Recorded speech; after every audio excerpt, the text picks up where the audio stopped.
See, I'm new at this, Jimbo. How is everybody? I thought, why isn't anybody replying to me? Have I got no friends all of a sudden? Wow, there's a hell of a delay.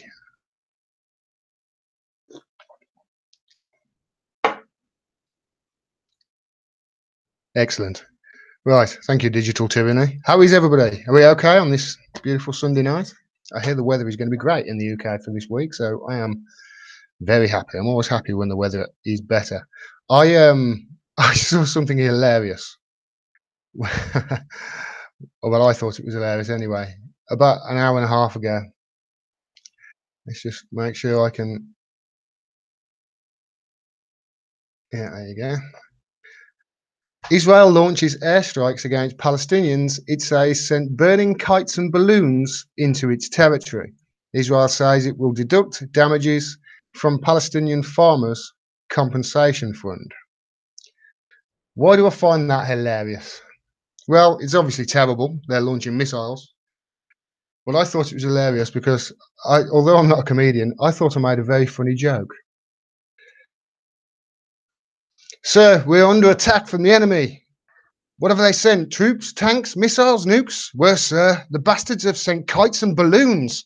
Despicable. Oh, well, launch the tomahawks and drones. Also, make it illegal for anybody to film our troops. Yes, sir. It's probably why I'm not a comedian, but I thought it was hilarious. It's just terrible. It's kites and balloons. What are they doing sending missiles? It really, I despair sometimes. But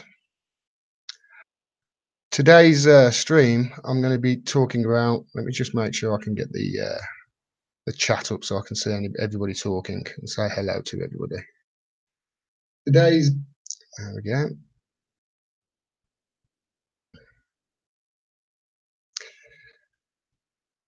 There we go. Pop out chat. Excellent.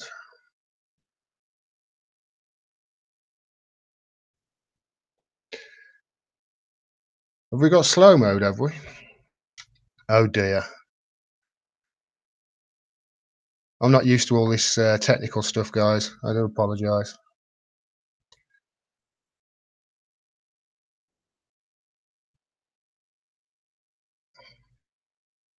Oh, this is so unprofessional.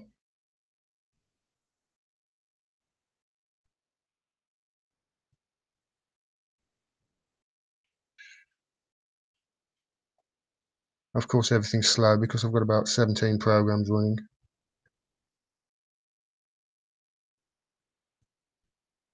Yeah, but anyway, what's going on in Israel? They're sending missiles because a few kites and balloons came over.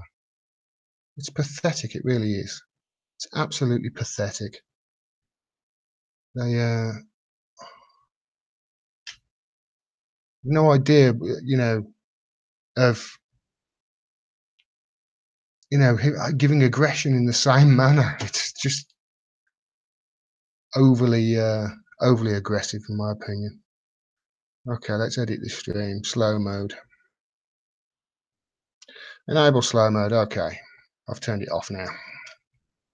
Hopefully that's better.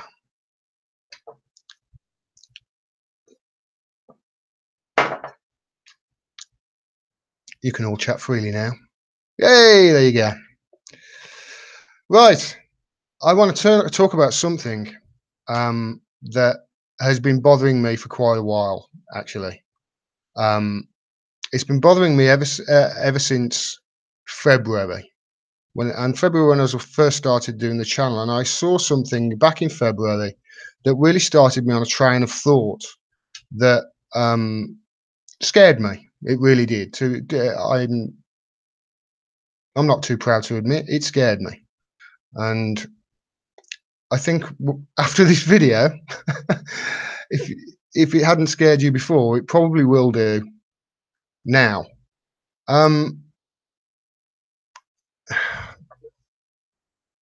Let's just get into it and ask the question. That's what I want to do. I want to ask a question in this video and see if by the end of it everybody comes to the to the same feeling, shall we say.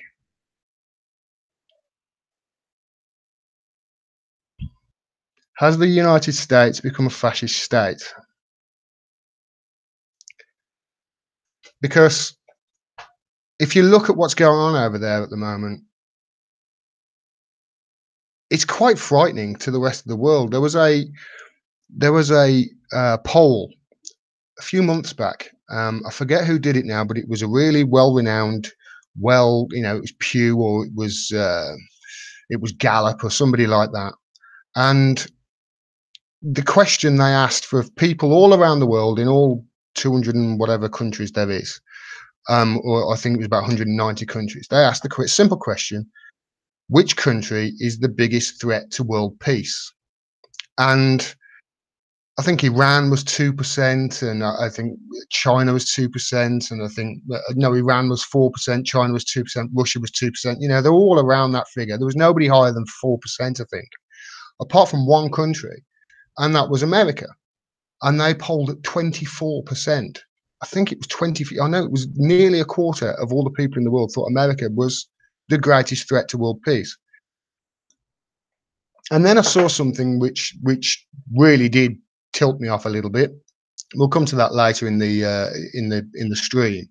But this is something that I saw right around that time, and I'm sorry to where I got this from, but I can't remember where I got it from, but there was a guy called Lawrence W. Britt who wrote about the common signs of fascism in April 2003 after researching 7 fascist regimes ranging from Hitler's Nazi Germany, Benito Mussolini's Italy, Franco's Spain, Salazar's Portugal, Papadopoulos's Greece, Pinochet's Chile, and Suharto's in Indonesia. So he looked at all these fascist regimes and he compared them all and looked for common signs and common traits that they had between them. And what I found in that article, actually, they talked about it, was this, and it was a really nice graphic. But this is basically the early warning signs of fascism that was found by Lawrence W. Britt, and there's 14 of them. And what I want to do in this stream, with your permission, well, so actually, no, I'm just going to do it with or without your permission. But what I'm going to do is in this stream is just go down each of them. Now, there's 14. So this could be a long stream, especially if I participate in chats as well. So strap yourself in. This may take a long time. It's not the first time I've said that. And last time it lasted about 3 minutes. So let's hope that doesn't happen again. Oh, dear me. I don't need anybody else to talk to. I just entertain myself. But the first thing on that list, let's bring it back up again. As you can see there, is powerful and continuing nationalism. Now, what do you reckon, guys? Powerful and continuing nationalism. Do you think that's something that's prevalent in? Oh shit! I've lost my screen. Oh bollocks! I've lost my screen.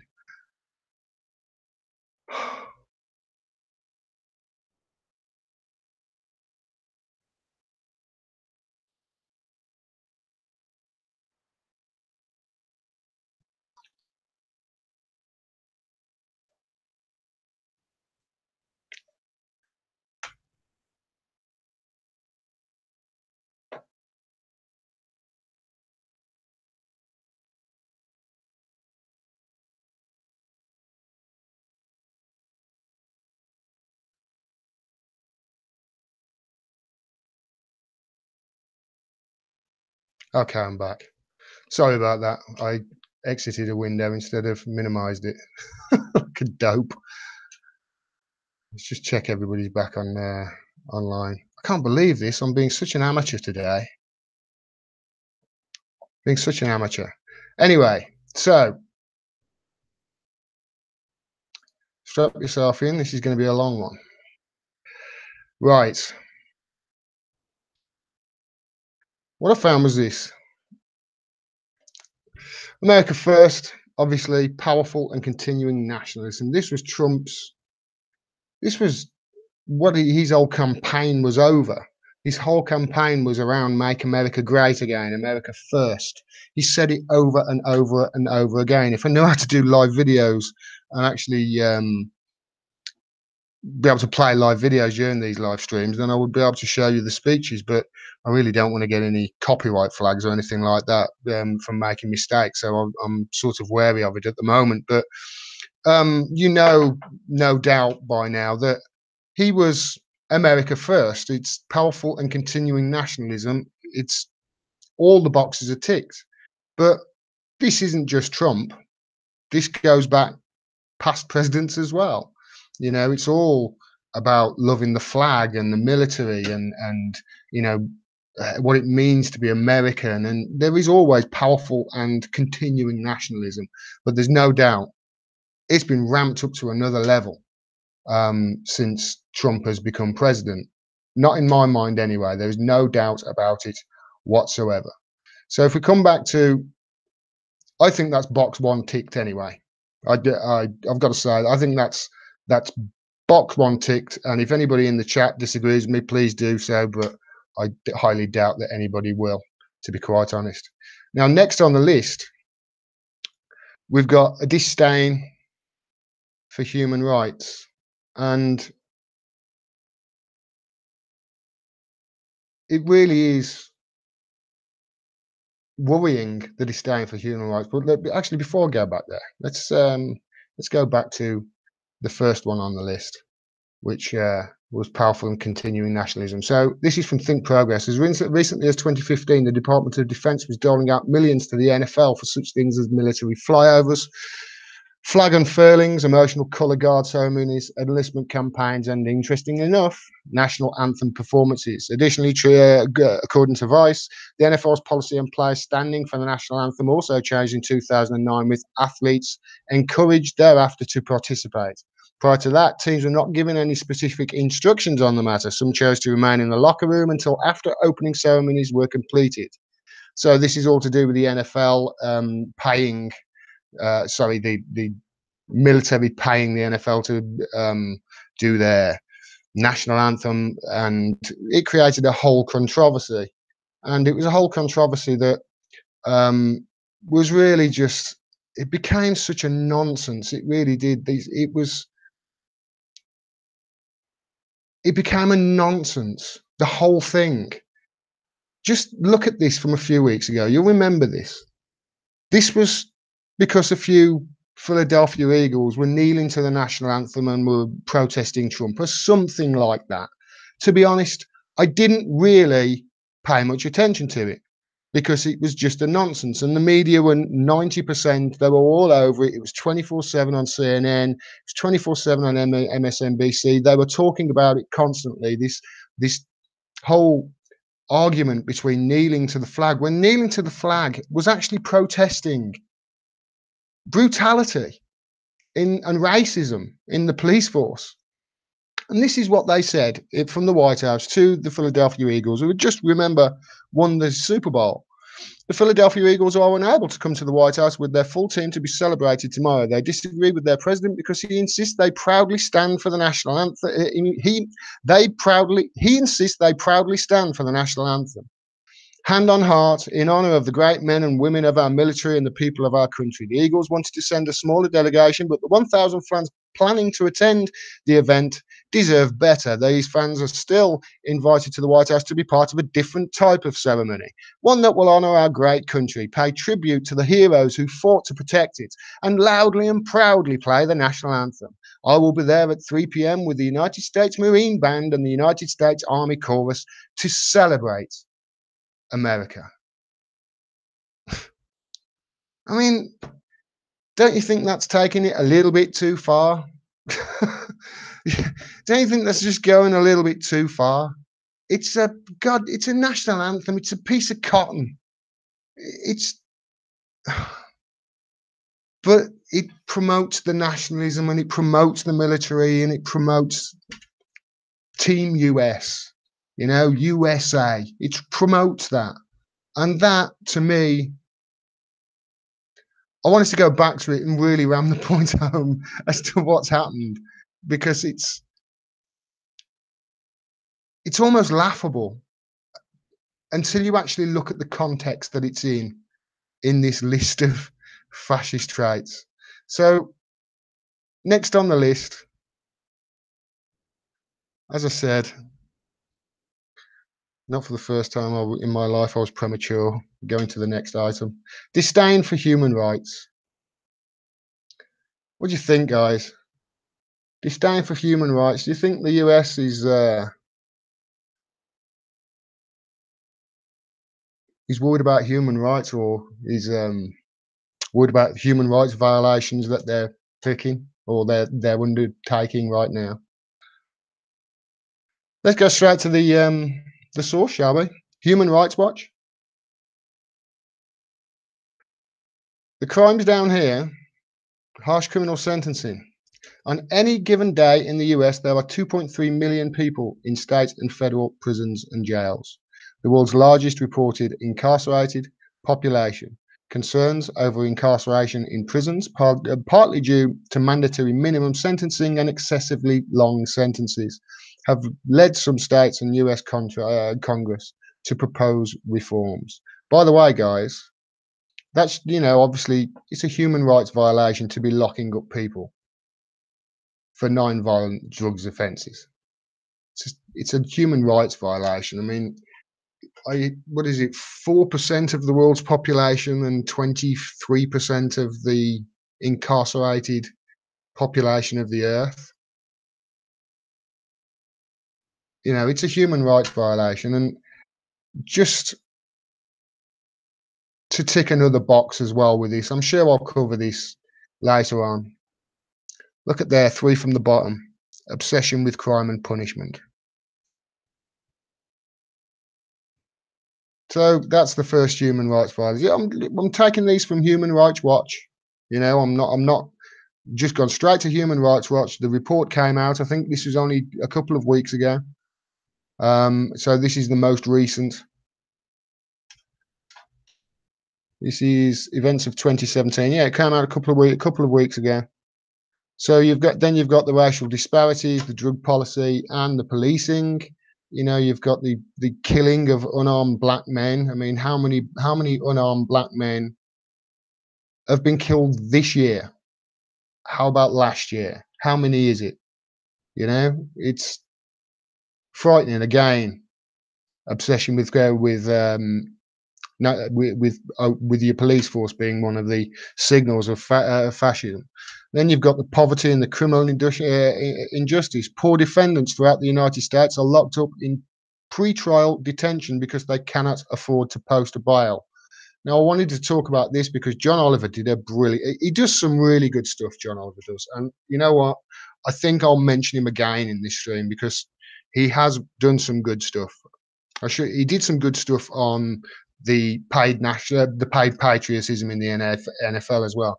He really pissed on his copybook the last 2 weeks with Venezuela and the Trump thing last week.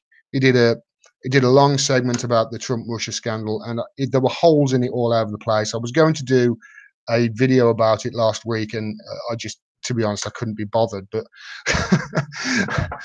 I was too busy, I think. But it was terrible, and the Venezuela video he did was awful. But he's done a brilliant video on the bail situation and how there are segments of America right now that are running trials where instead of the bail, having to put up $100, $200, $500, whatever it is, because many people just cannot afford it. And many people are in prison for months awaiting a trial, never have been found guilty of a trial just simply because they can't, never been found guilty of a crime just simply because they can't afford to pay $200, $500, $1,000 bail. And there are trials going on in America at the moment. And if I might actually do a video and highlight them, but they're excellent. And it literally is just most of the time, like 90+% of the time, they appear in court just by promising to appear in court. And and it's terrible the way America is just locking people up. And it's, of course, the prisons for profit system. We know this. We know it was expanded during.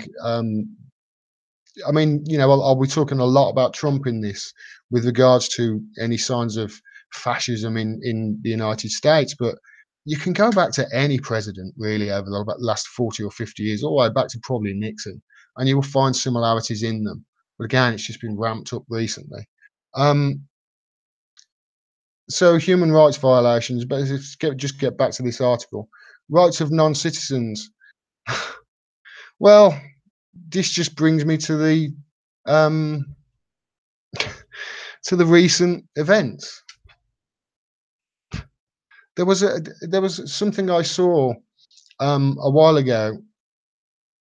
It was yesterday or the day before. How they are literally telling children at the border who are being taken away from their immigrant parents, people who are coming to claim asylum in the US in some cases, they've been taken away and saying that they've been taken to get cleaned.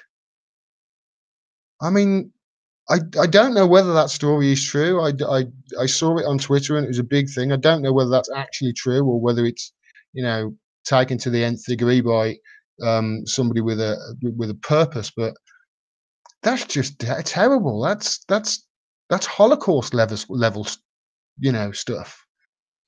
It's horrible, horrible, and it's a big thing at the moment in America. But he got elected on this. This didn't suddenly happen. He didn't suddenly get through. This is what he was saying during the campaign. He never stopped. He never stopped. Every single campaign speech he made was it was all about stopping the immigrants coming in, you know, and bombing people, innocent people, just to kill one person. I heard that they did a drone strike somewhere, and he asked, "Why did you wait for him to come out?" And they said, "Well, we wanted to limit the collateral damage, as they call it." He's like, "No," and he was saying on the campaign trail, we need to go after their families as well. That's human rights violations. That is human rights violations. They're supporting human rights violations everywhere in the world. All over. I don't have to mention Israel. I'm sure you know all about that. He's supporting that wholeheartedly. They're withdrawing from the UN, United Nations Human Rights Council. They're withdrawing from it, sort of in protest that everybody's against Israel. Well, everybody's against Israel at that council, or most people are, for a bloody good reason. And that's that there's human rights atrocities going on right now that they're supporting. And they're also supporting, and we are as well in the UK. This is not just the US. In fact, I could probably do a video on the US, on the UK, and they would probably have traits of all these 14 things. It's just, it really is at a different level in the US. But it's starting to get worrying, isn't it? We're only at what? Number 3 on the list, are we? It's starting to get worrying. No, number 2. Next on the list, identification of enemies as a unifying cause. Well, you probably just saw that. Drug dealers, criminals, rapists. What Trump thinks of Mexicans. He was literally elected on a campaign that blamed other people for America's problems. He was literally elected on that. That was his doctrine to put forward, and he's doing it. Why is anybody surprised that he's snatching babies telling ICE to snatch babies at the borders? And that right-wing idiot that he's got in Stephen Miller is coming out and respect the rule of law. Again, that ticks another box, an obsession with crime and punishment.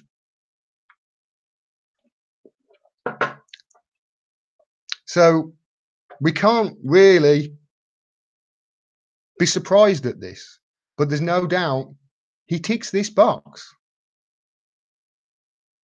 I think this was his actual first speech that he made.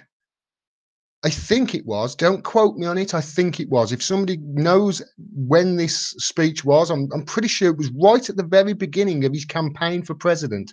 I think it was his first speech.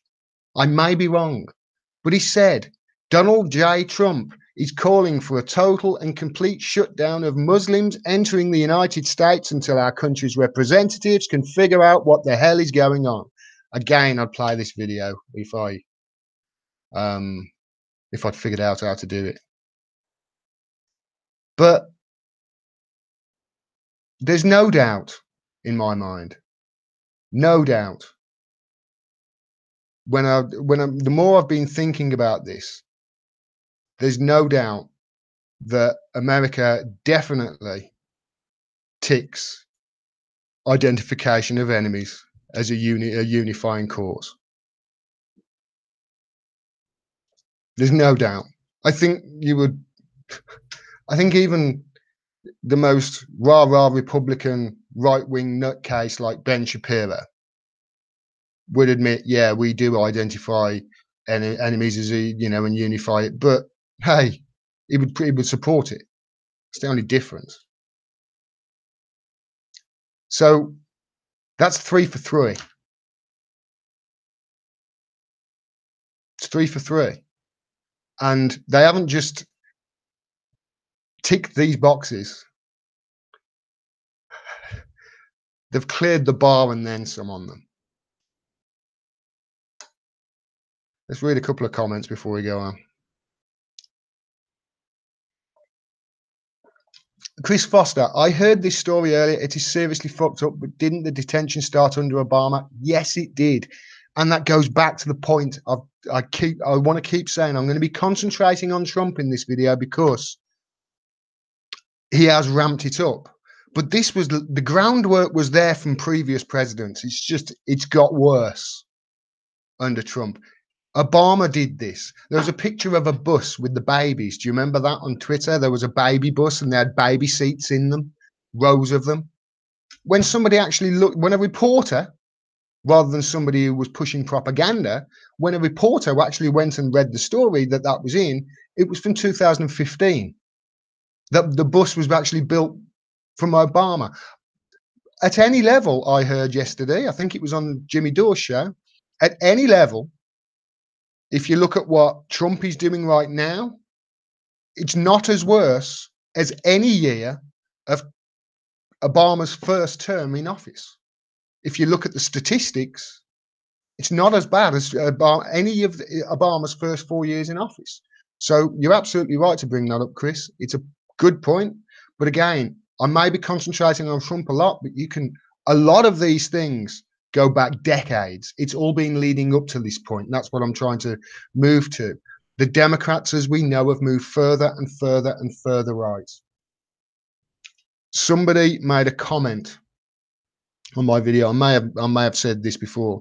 Somebody made a comment on one of the videos I did a week or two back, and they said that there was a sketch with Dudley Moore from 1964, and a guy who was an American guy was basically teaching Dudley Moore in this comedy sketch the difference between US and UK politics.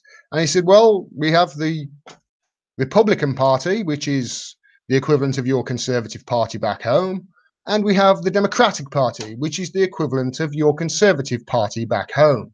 So even 54 years ago, they were joking about the fact that the Democrats were moving right.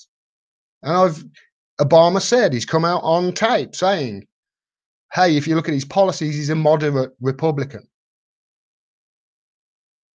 And when the left-wing party moves right, like I said before, many times, the right-wing party just goes off. It doesn't come to the middle and meet you and shake your hand like Tony Blair would think that they do. They don't. They're off. They're further right. They're towards the fascist end of the spectrum. So, yeah, you're right, Chris. This was happening under Obama, not just Trump.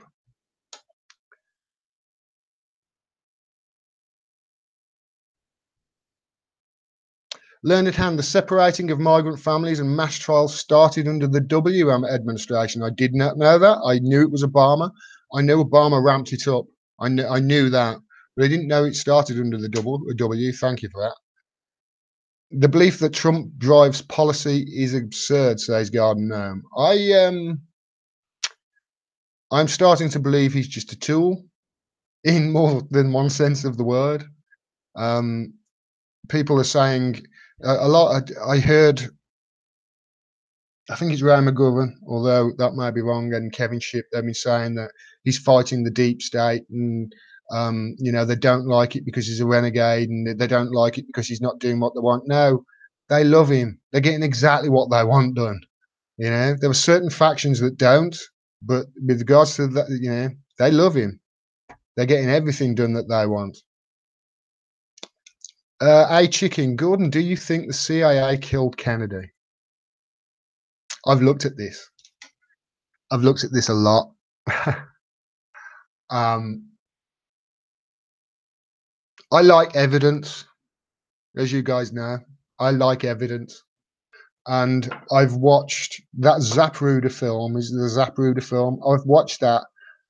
It's got to be at least 100 times, frame by frame, and analysed it. Here's what I concluded. I concluded, looking at the Zapruder film, he was shot from the book depository window, simply because of the angle it took. You saw the front right side of his head. That's an exit wound. I've seen what an exit wound looks like. That's an exit wound.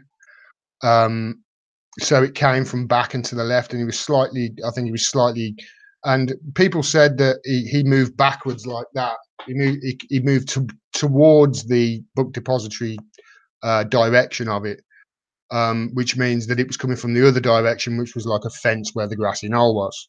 No, if you look at, I've seen some graphic videos in the past where people are executed, their head always goes in the direction of where the bullet came from. That's it's just something I've noticed. So I believe he was shot from the book depository window. Apart from that, I have no idea. Because, like I say, I like evidence. There's a lot of evidence to say, and the film with Kevin Costner, it went a little bit too far in my opinion, and some of its stuff was a bit shaky, but there definitely is something more there than we have been told. But that's the government for you. All I will say is this, chicken. If they did, and if they were responsible, and I understand why people think that that's the case, and I don't think that's a conspiracy theory at all. I think that's people asking questions based on evidence that they've found, which is perfectly fine. It wouldn't surprise me if that was the case. There you go. Smith says JFK was killed by the CIA and the mafia, ordered by the military-industrial complex. I've been reading books on JFK for years, and Oswald was the CIA agent. I think Oswald was set up. Most people think Oswald was CIA. A lot of people think that. A lot of people think he was CIA, and he went to, for instance, he went to Russia, and then came back, and there wasn't a problem at all, and he wasn't questioned, or anything wasn't on their radar, and it was.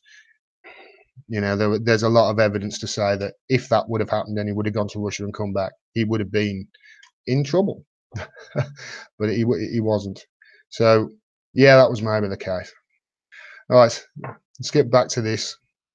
Next on the list.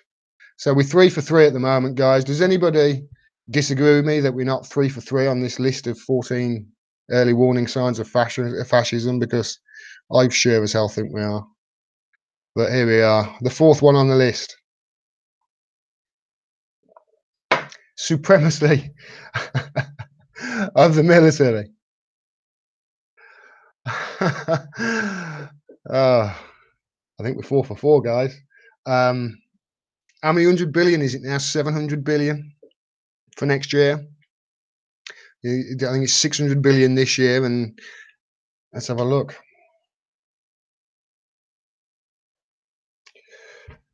So this was 2017, 521 billion. Yeah, it went up to 600 billion this year.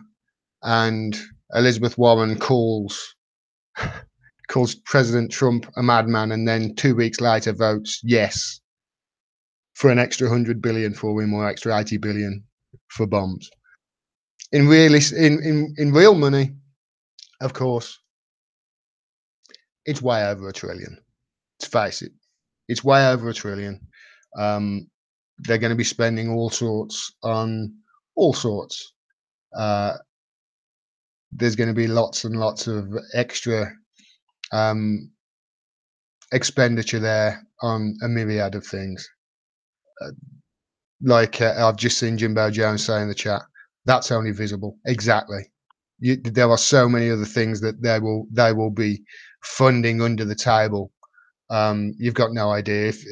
I've heard most estimates from the experts think it's somewhere in the region of 1.5 trillion a year.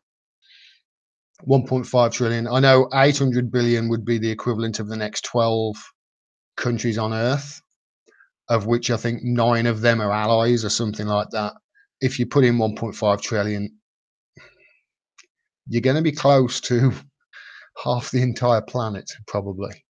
I'm going to come back to this at the end, because that is the thing that really worries me. But the next thing you think of is this thing. I've covered this thing so often now. I've done 2 or 3 videos on it, and my evaluation of it is this: 1.5 trillion it cost. If you're going to spend 1.5 trillion on a mode of transport, on something that can fly, shouldn't it at least reach the moon? 1.5 trillion. Shouldn't it at least reach the moon? And I want to go back to this actually, because I've it's just reminded me of something. I'm really sorry about that. It's it being Wikipedia. Guys, don't get any information from Wikipedia of a political nature. When I say of a political nature, I mean especially with regards to independent journalists or anything like that. You may have heard of the Philip Cross affair. This looks to me, from what I've seen, this Philip Cross as an automated bot that is being fed information from other journalists who follow this Philip Cross on Twitter. That's what it looks like to me. But Wikipedia looks like it's being manipulated by certain people, and it's basically useless at this stage for any information with regards to anything controversial, anything to do with Syria, for instance, anything to do with Vanessa Beeley, for instance. The edits on her page are just ridiculous. And, you know, this Philip Cross, he keeps going in and editing certain people and certain companies and certain things. So don't get any of that sort of information from Wikipedia. Stuff like, you know, just showing, hey, look, it's the F-35, that's fine, but I won't be taking any details from it. Certainly not anymore. I've made that decision. Although it is useful, because it's you can get a lot of information from there.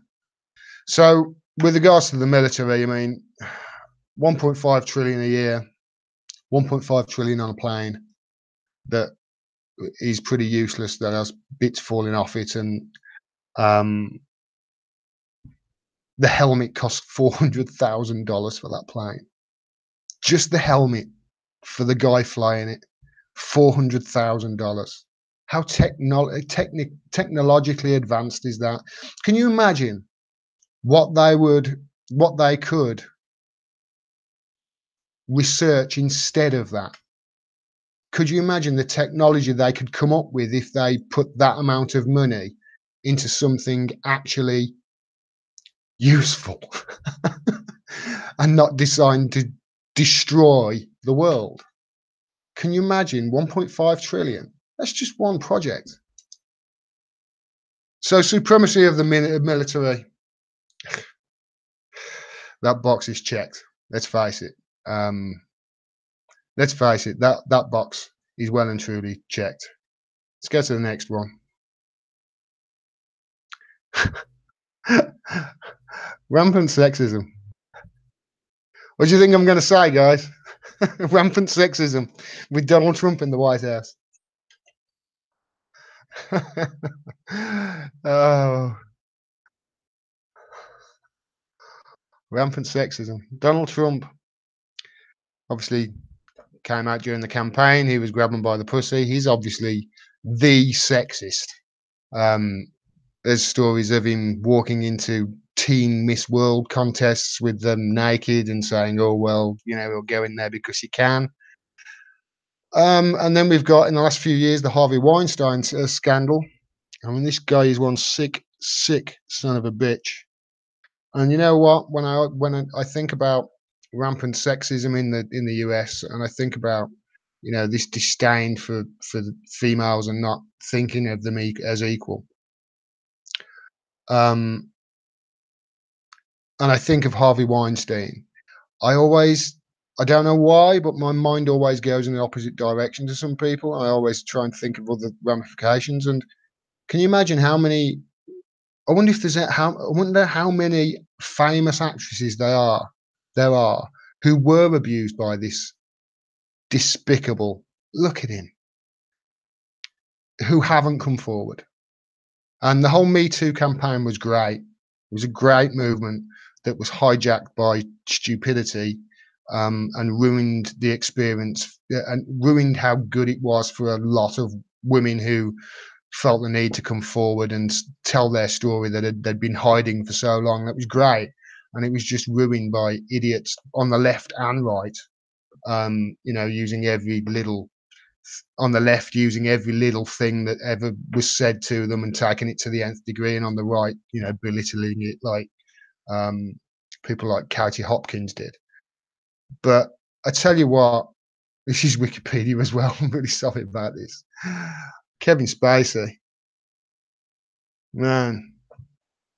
Now the reason I'm bringing up these Hollywood stars is these are powerful people, and it's never just the government in fascist regimes.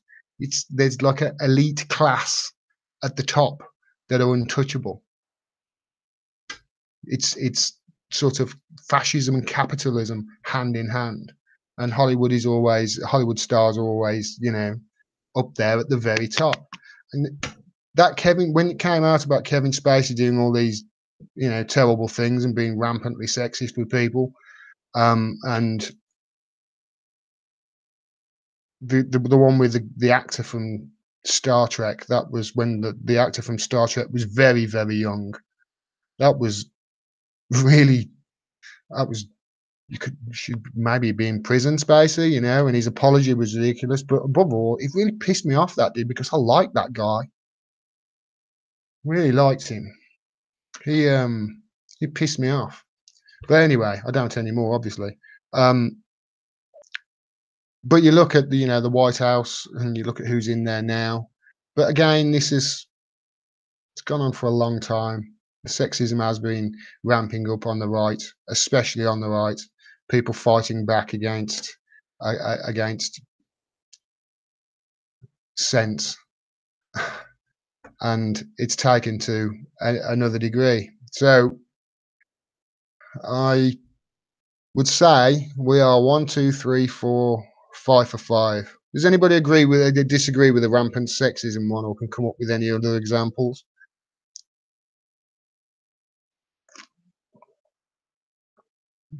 British version is grab 'em by the fanny. Absolutely right.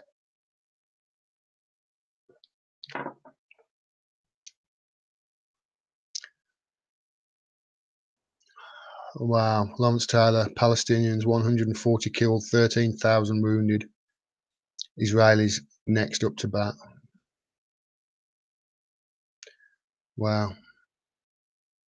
Learned hand, thank you. 5 for 5. I really, I do think the sexism one, these are bad examples. Please explain, Chicken. Please explain. Sexism in the wider society has decreased in the last decade. I do agree. I do agree, Garden Gnome. It has decreased. But there's no doubt the serious nature of these things is coming out now. And when you've got a man in the White House who was elected weeks after a tape recording came out of him saying that you can do anything with them, you can grab them by the pussy. And it didn't bother them. They voted for him anyway. You do have to question. You do have to question whether rampant sexism is a problem. That they just went, it's all right. Don't you agree? Give some statistics for the general population. I'm not talking about America. All right? I'm not asking the question, is America fascist? I'm not asking that. I said, has the United States become a fascist state, i.e. the government and the elite that are intertwined? The American people, I'm sure it's not a problem.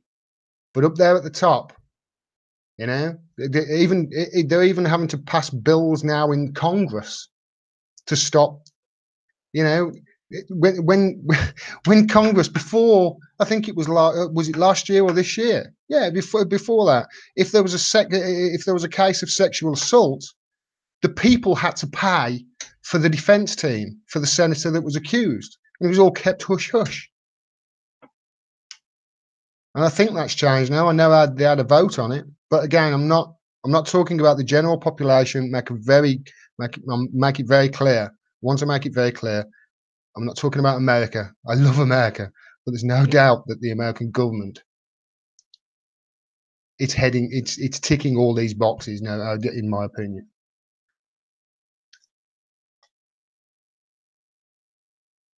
These are a few powerful men, not a good representation of it. It doesn't matter. They're very powerful men. That's, you know,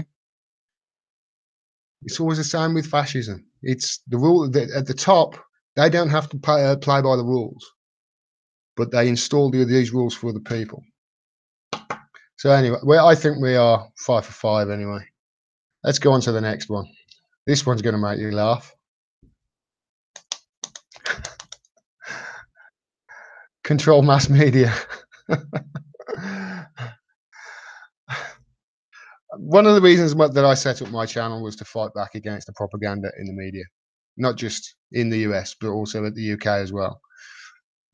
The way they all come out in unison in support of anything hawkish like bombing another country is, quite frankly, disgusting. The way they all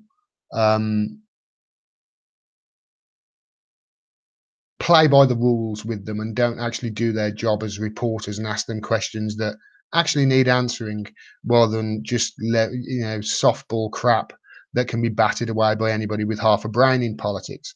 It's frightening, and they do it all together in unison. Whether they're on the left or right, really, it doesn't really matter. They have this sort of puppet show in front of you where you think you have a choice. George Carlin used to say this: you don't have a choice. You don't have a choice. You know, the media is just propaganda. And remember, this is how long after? This was from 31st of March. So this is less than 3 months ago. And I'm sure you remember this. Again, I'm not going to play it, but, you know, this is Sinclair Media. They have just taken over basically every local TV news station in America. It's ridiculous. And they're all reading from a script. And they're all reading from a script that's right wing and that has fascist tendencies, that's blaming, it's ticking all these lists. You know, it's control of the mass media. There are, how many, was it 5 or 6 companies that own 90% or 91% of all the media in America? You know, when you get it down into those small groups of people that own such a large chunk, it's so easy to control. It's so easy. When you've got 50, like there used to be, or 100, not so much. You're going to have plenty of renegades who don't do your bidding for you. But in this case, there were a few people who obviously left their job, and more respect to them. And then we've got, do you remember, again, this isn't just Trump, the media's big torture lie, enhanced interrogation. I mean, this was under Obama. This came out after, you know, Abu Ghraib.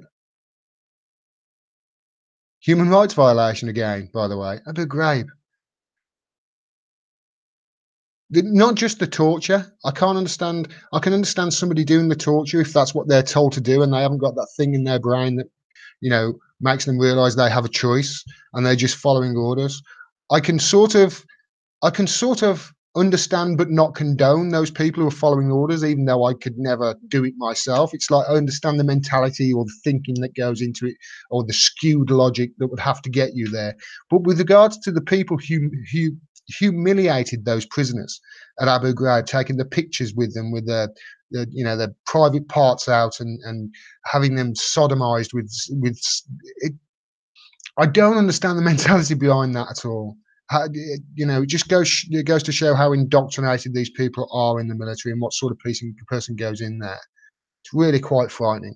But this article, they were told, hey, don't call it torture anymore. It's enhanced interrogation. You know, and the media just,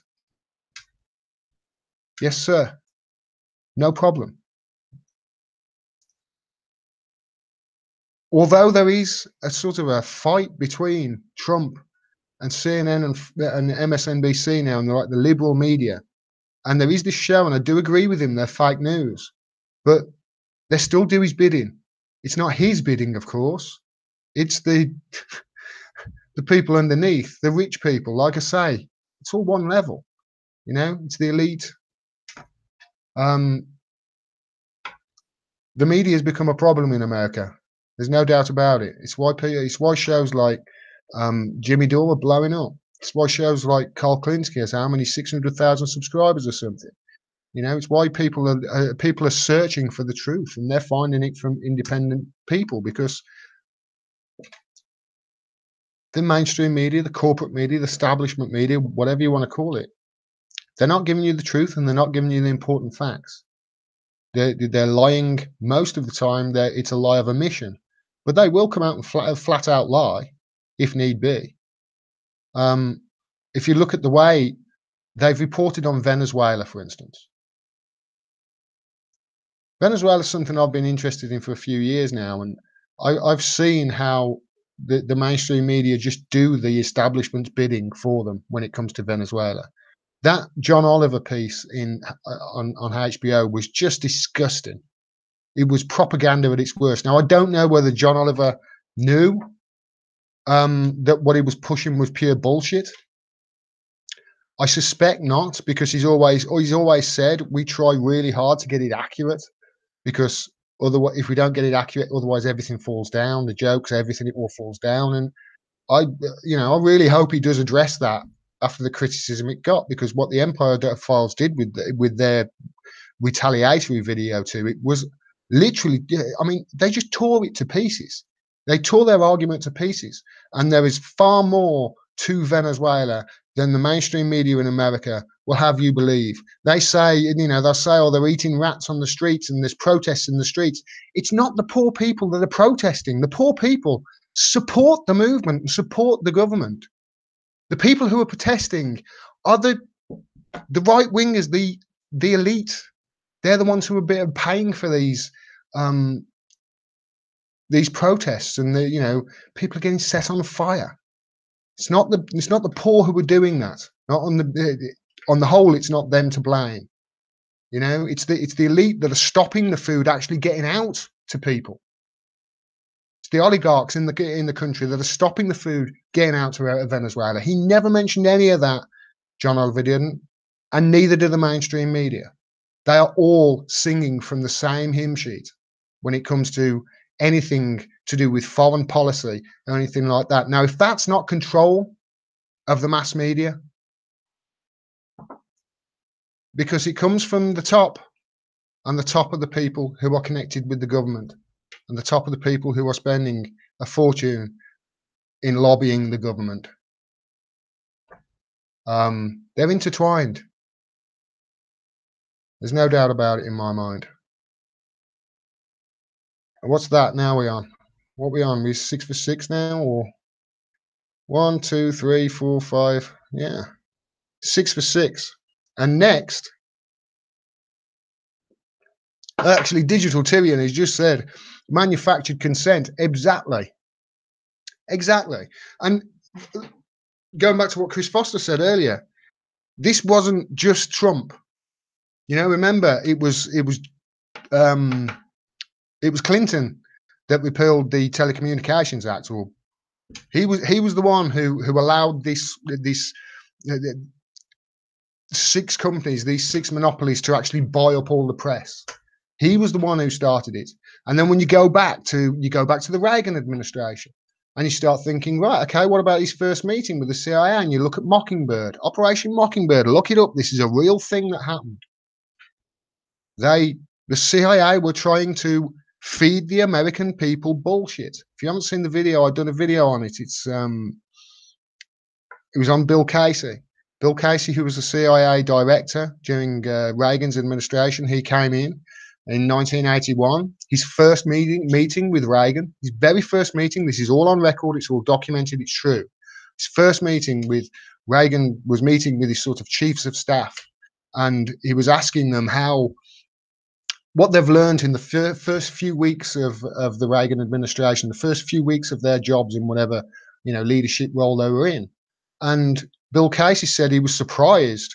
CIA director, remember, newly appointed CIA director, he said he was surprised at how much intelligence they get from open sources, such as magazines and newspapers. And they said, well, what are you going to do about it? And he said, we're going to start a campaign. We're going to, obviously, that's what they did with Operation Mockingbird. Started paying journalists. I don't know whether it was Casey that actually brought in Operation Mockingbird. That it might have already been in play before that. But Reagan said to Casey, how will you know when you've achieved your goal? And his response was, we will know our misinformation campaign is complete when everything the American public believes is false. Control of the mass media. It's real, I'm telling you.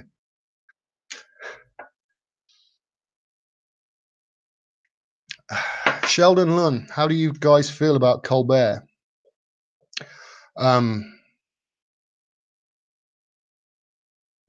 Hashtag resistance. That's basically what he is. Hashtag resistant.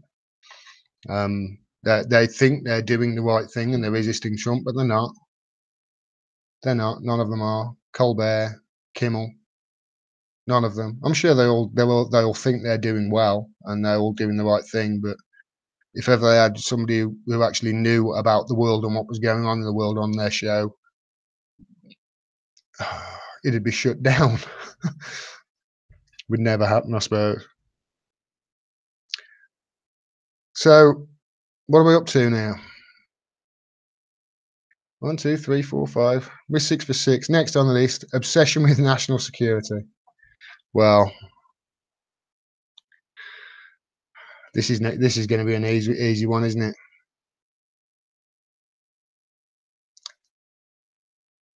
Mexico will pay for the wall 100%.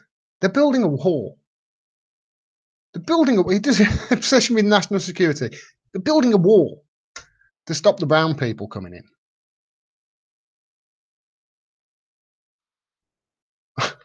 It doesn't get. I mean, that's box tick straight there. But if you really want to go and look at his policies, Trump's policies, and you look at how he obsesses with threats coming from elsewhere, but not just Trump. Go back through any president. They're always talking about Russia being the bad guy. I mean, that's gone back all the way to the 50s with the Cold War. Russia, next it's China, and then it's Iran. It's like always obsessed with national security. Look at who causes the wars. Look at who's caused all the wars in the last 75 years. I mean, Kennedy said in one of his speeches once, America does not start wars. I swear he did. Look that up. Kennedy said in one of his speeches, America does not start wars.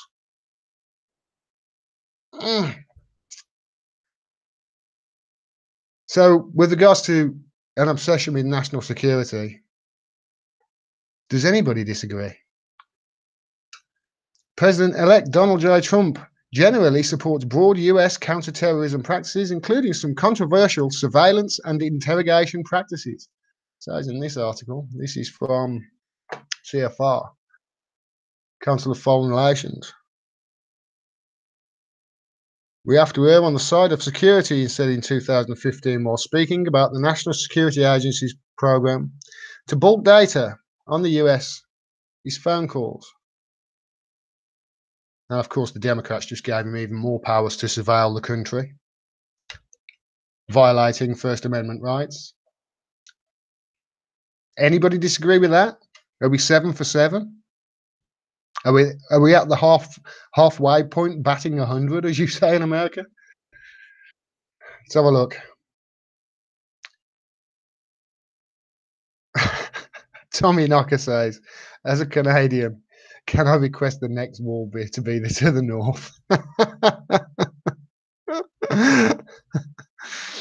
Lawrence Taylor says, I was sexist and voted for Jill Stein. I think a lot of people did. We are 7 for 7, guys, for sure. I wish I had a drink of water. Let's go straight back into it. See if we can get through these. What's next on the list?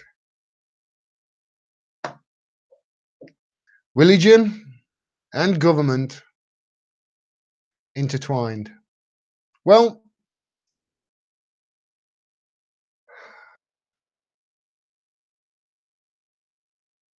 look at all these presidents praying. They're all praying. Even when you've got somebody who's not religious, like Trump, all of a sudden he's a born-again Christian. What up with that? What up with that? Of course, he won mainly due to the evangelical vote. And then you start look at some of the laws in America that are religious laws, and the one that really springs to mind is this one. And I'm not going to stop long on this subject because I know it's a touchy subject, but again, Jo did a good one on it. He was talking about in Texas. In Texas, they are widening. They are putting into law that hospitals that do abortions or clinics that do abortions have to adhere to hospital policies, such as the corridors have to be a certain distance wide. And now a lot of these clinics are rather small clinics. They're never going to be able to adhere to these rules. So what they're doing is they're creating laws to literally banish this. Now, this is a religious law. These abortion laws are a religious law. And I know people will disagree with me, but let's look at the facts. Because look here. Americans' views on abortion by religious group. Percentage of adults in each religious group who say that in all or in most cases, abortion should be, look at that at the top, legal. Unitarian Universalist, I have no idea what that is, but they're straight in atheist, agnostic. It's a religious law, just because certain religions are against abortion. I know plenty of atheists in this country, and I don't know any of them that are against abortion. I mean, obviously there are some circumstances where it shouldn't be done, and there are rules for that. But the way they are circumventing the laws, these evangelicals, to try and stop the abortions happening in Texas, and they're causing suffering. They're causing suffering for people because in many cases they have to travel states to get an abortion. In some cases, these women have been raped. can't get one. They know they're pregnant with a rapist child and they can't get an abortion. They have to go to another state. And obviously, if they have to go to another state, they've probably got to stop over a night or two. Costs money. They can't afford it. Religion and government entwined, I think, right there. You look at any other governments in the world that are religious. Look at their laws, if you think I'm wrong here. Because Saudi Arabia, that's a theist state. Abortion in Saudi Arabia is generally legal with only a very narrow exception. Abortion is only legal if the abortion will save the woman's life or if the pregnancy gravely endangers the woman's physical and mental health. Again, that's indicative of religious countries around the world. If anybody can point out to me any religious country, religious dictatorship, or mainly religious country that the abortion laws aren't strict. I mean, Northern Ireland is quite a religious country, and even they have started to backtrack now. But obviously, religion isn't as prevalent over there. The amount of Americans that are still religious is still very high compared to other countries like the UK. Still very high. That's the way our abortion laws are different. I put this together really quickly, but I couldn't actually think of any other instances of religion and government entwined. But you know, he was elected on the back of the evangelicals. They are pushing through their. He's doing their bidding for them. There's no doubt about it. I would say it's entwined. It's meant to be a secular country, but it's not. It's not. Next on the list, corporate power protected. Corporate power protected. Do you remember this? The most important WikiLeaks, according to Zero Hedge. This is the email from Podesta. A list of African American, Latino, and Asian American candidates broken down by cabinet deputy under it. They're talking about here about Obama's cabinet. His cabinet was literally picked by Citibank. It was literally picked by Citibank. Again, this isn't Trump, but corporate power protected. The richest man in the country who owns one of the largest businesses in the country, if not the, I'm assuming Amazon is the largest business now in America. I know Walmart was quite a big one, but he's on a board at the Pentagon.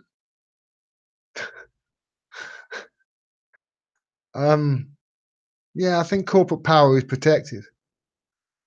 You know, you look at how what's the somebody say in the chat, what's the guy that Kamala Harris should have prosecuted? Steve Mnuchin. I got it before anybody could. He should have gone to prison. There's no doubt about it. There's 1,000 instances, I think it was, that they found of wrongdoing and said there would be hundreds or thousands more. She didn't prosecute him, and then he goes and gives her a campaign donation the next time she's up for election. Corporate power protected. That's 1, 2, 3, 4, 5, 6, 7, 8. That's the 9th one. That's the 9th one. We're 9 for 9. God and Gnome, Trump is a symptom of the problems, not the cause. Yep. Said that many, many times.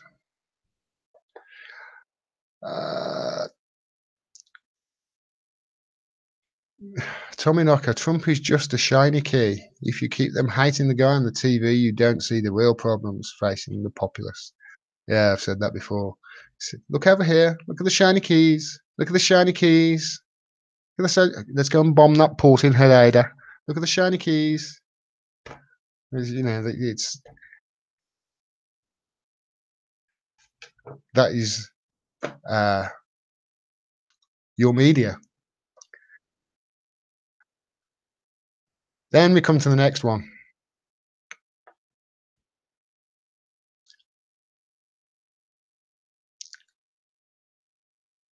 Labour power suppressed. Well, what's the company? Is it Walmart where when you go in for an interview at Walmart and you get a job there before you actually get a job? And I believe this is done in many companies, actually, not just Walmart. But you have to watch a training video, and in the training video, it specifically says that if there's any talk of a union, notify your superior. And the whole video is basically a propaganda against unions. Now, if that's not an indication that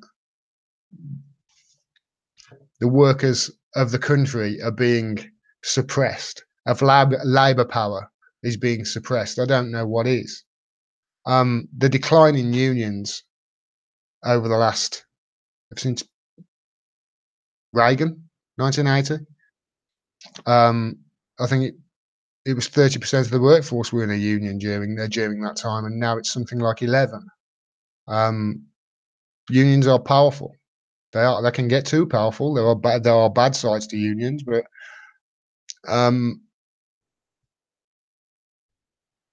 that really would help the labour power from being suppressed. And it is. You look at the way the teachers are having to strike all over the country just to get a measly pittance wage. You look how the minimum wage is the federal minimum wage in the United States. Is it really $7.25? I mean, obviously states can have a higher wage, but $7.25. That's really low. That's the equivalent of about it's about 47 pence an hour at the moment with the state of our sterling, but I think that's less than £5 an hour. It's £200 a week. That's £800 a month for a 40-hour week, minus your taxes. That's not enough to live on. It's not enough to rent an apartment. It's not enough to have a family. It's certainly not enough to, own a car or go on holidays or have a middle class lifetime. And that's your labour power.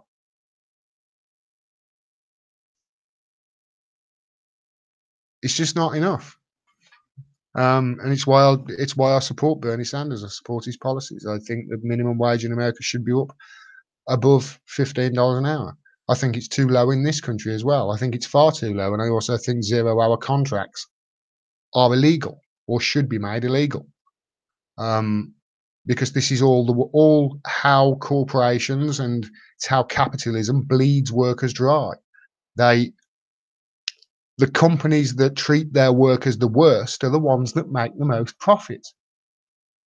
That's how capitalism works. The people who pay their workers the least amount of money, they're the ones who make the profit because the bottom line is more. They'd still make billions if they actually paid them $15 an hour or $20 an hour, but they don't. And obviously, whenever you've seen the how Bernie Sanders has been treated by the media just because he wants to bring back unions and he's for unions. And I believe he was in Disneyland a couple of weeks ago trying to get them to come together for $15 minimum wage, get them to unionize. These are all good signs, but you can certainly say for the last 30, 40 years, the labour power has been suppressed, and in a way that's been atrocious. I mean, I haven't got it here, but I'm sure you've seen that graph where profitability goes up like that, and then 1979, it goes up in relation to wages, and then in 1979, the wages just stagnate. Profitability goes through the roof, but the wages, they stay the same. Obviously, there's something we've got called inflation. It means that those people have got steadily poorer. They can't afford to live. I think we're 10 for 10 here. I think we're 10 for 10. I mean, let's just have a look at his pick. This is Trump's pick for Supreme Court, Neil Gorsuch.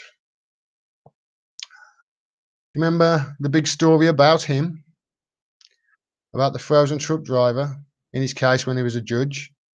There was this, truck driver that broke down in the middle of nowhere on the side of the road, and it was going to be morning until somebody came out to him, and he was freezing. He was going to freeze to death. And the company said, you have to stop with the truck. But what happens if it gets stolen? He's like, I'm going to freeze to death if I stop with this truck. So they said, you need to stay with this truck. So he ended the conversation and he left the truck and went and got warm somewhere, and they fired him. He brought a case against his employer to stay wrongful dismissal. Neil Gorsuch was the judge, and he voted, and Neil Gorsuch ruled in favor of the corporation.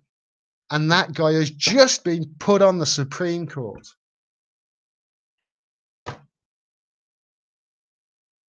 I think that's a case of Labour power being suppressed, don't you?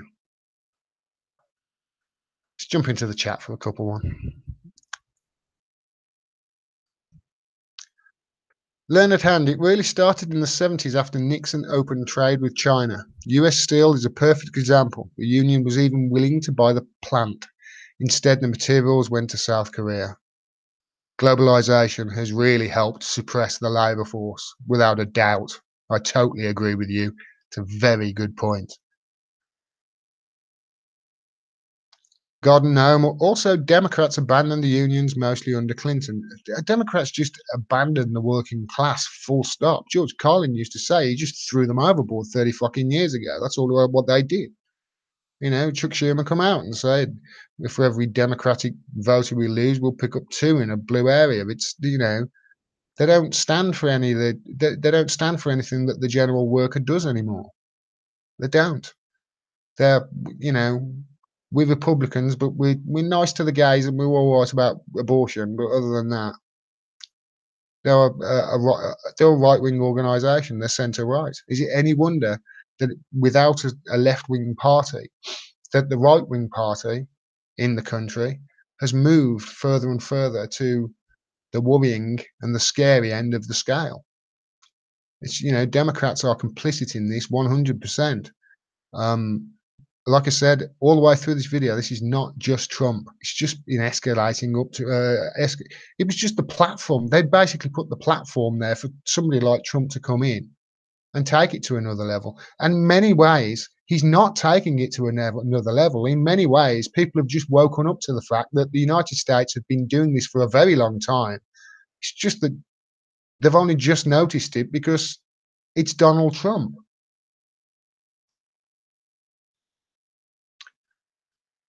Walmart employees are on average paid $13 an hour. I did not know that. There must be some well-paid Walmart employees. Hey, chicken, don't look at the average, look at the median. I'll tell you what a low-paid worker, somebody on the shop floor is paid. I bet you that's low.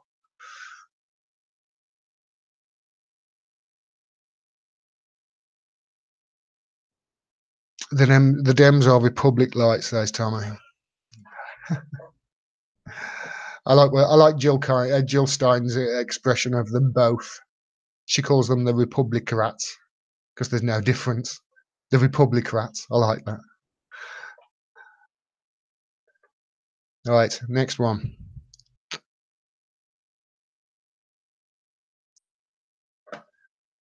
So I think Labour power is suppressed. We are 10 for 10. Next one, disdain for the intellectuals and the arts. Disdain for intellectuals and the arts. Okay, there's 2 separate things here. We'll cover them both. It's from NPR. Trump's budget plan cuts funding for the arts, humanities, and public media. Well, so what's he cut it by then? Has he cut it by 60%? Has he cut it by 70%? Has he cut it by 40%? Funding for the corporation for public broadcasting will be cut to 0 under the proposal. And the National Endowment for the Arts and National Endowment for the Humanities would be eliminated entirely. The first time any president has proposed such a measure.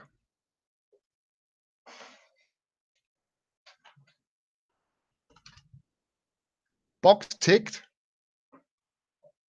Box ticked on the arts, for sure. They're just cutting funding down to nothing. Cutting it down to nothing. As for intellectuals, well, I saw this the other day. US scientists are leaving the country and taking the innovation economy with them. Federal funding cuts and the insidious damage caused just since March by federal budget sequestration have forced nearly 1 in 5 US scientists to consider moving overseas to continue their research. These are the intellectuals. These are the scientists. We know how they have a disdain for anything scientific when it comes to, I don't know, global warming.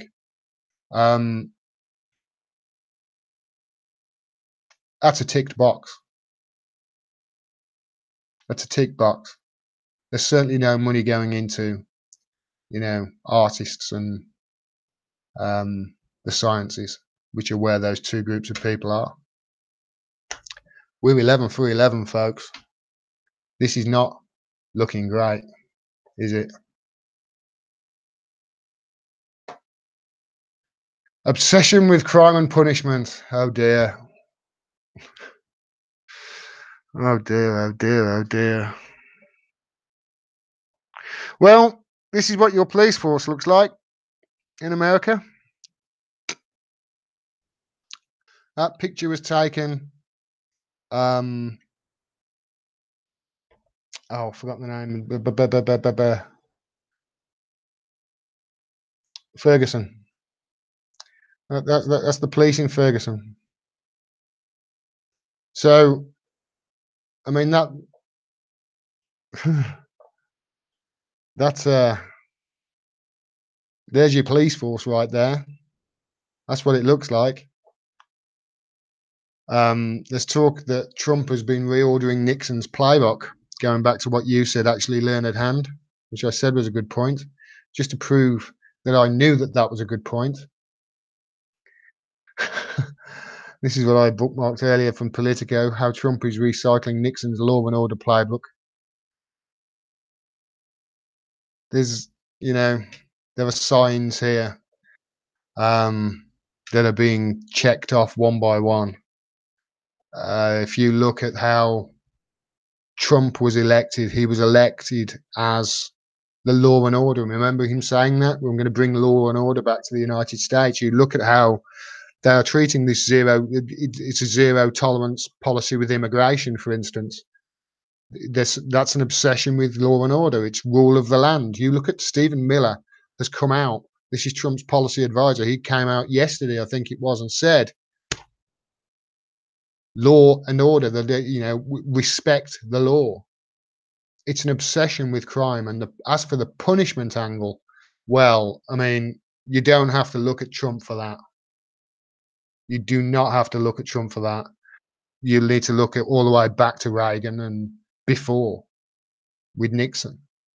It's been going on ever since. And you look at how Bill Clinton exploded the prison population as well. And George Bush too. And then you got Obama, who he prosecuted more journalists rather, under the Espionage Act. Was it under the Espionage Act? I think it was, than ever had been prosecuted in history, or the last presidents going back to when the rule was put in. That's an obsession. Okay, you look at what they're doing to Julian Assange right now. That guy isn't even guilty of anything. They're just making up charges to get him.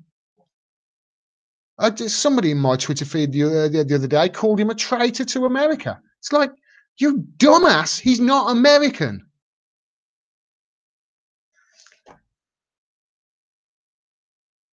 Hillary Clinton said she wanted to drone bomb him. It's it's not looking good, is it? It's not looking good. You look at the amount of people that are in prisons in the United States for non-violent drug crimes, or in prison for life for their third strike. People do. There are people who've done 18 years for stealing a loaf of bread because it was their third strike. Again, this is not just Trump. It goes back, but he's just ramped it up. And now all of a sudden people are noticing. It's certainly the case with me. So every box has been ticked there so far. We've only got 2 left. And look at the last one, the next one. Rampant cronyism and corruption. Well, I mean, for cronyism, I heard somebody say this the other day, which I thought was great. For cronyism, you might as well just call that capitalism, and have capitalism intertwined with the government, which it is. But the corruption there is horrific. It really is.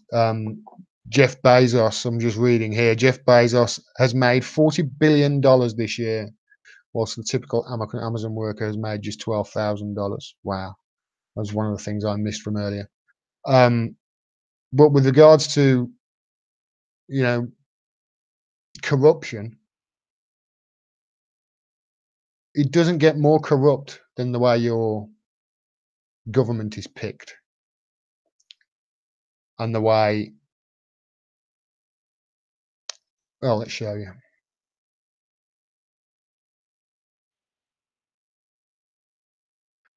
Biggest problem in the US, by far, money in politics,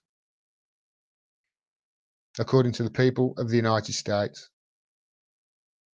Money in politics, that's corruption. That's pay to play. In my opinion, it's pay to play. Now, you're always going to have a level of corruption in government and business. It's always going to be there. What do you want? What do you want? Come here. What do you want? Yeah, go away. Sorry. Dog wants to say hello. That's corruption, money in politics. It's one of the reasons why I speak about it so much, and I speak about the Citizens United ruling. But it's not just Citizens United. It's, you just look at the way the DNC is corrupt. I mean, it's corrupt to the core. The way it takes its money from, you look at how the oil industry is basically just dictating what the Republican Party does. Was it 400 million they set aside for the elections in the midterm? I think it was 400 million they said they'd set aside for the Republicans in the midterm if they got the tax cuts through. That is corruption out in the open. That's just blatant. You can't call it anything else. This is not looking good, is it? 13 for 13. That dog wants to discuss the talking points. Yes, it does. She's the best. Corruption isn't a problem. Ask Bernie and Hillary about the primary. It is to be expected. Yeah, exactly. That's my point. That's Bashar al-Assad's just sell that. Hello, Presidente. Let the dog speak. To be fair, Gordon, cronyism has been happening since the year dot. Absolutely, yeah. But I mean, government should be there to stamp it out. But they're actively promoting it. I mean, you just look at the cabinets, not just of Trump, but of Obama and of, just keep going back all the way. And you got Kissinger in there. It's just, these are some of the most corrupt people in the world. You've got the most corrupt businessman in America as the president of America. He's well known for being corrupt, and he's the head. People say, Trump doesn't reflect America. I totally disagree. I think he reflects all the worst parts in America that are massive problems. I think he suits America greatly. There are massive problems with corruption. He's corrupt. He's corrupt. He suits the country. It's corruption. So we're 13 for 13. And I'd find it, I think people would find it difficult to argue that they're not showing any of those 13 signs. They're showing all of them. Lawrence Taylor, I saw what you just said. I'm not repeating it, but that could be the case. I'm trying to be fair here and not, try and scare the crap out of people. But I know that most of my audience will know most of these things and have thought of the same thing already. But it's been worrying me for a while. This has. It really has. Ever since February, since I started really looking into it. And the last one, fraudulent elections. Well, 40% of the elections, 40% of the presidents that have been elected since 2000 didn't actually get the most votes.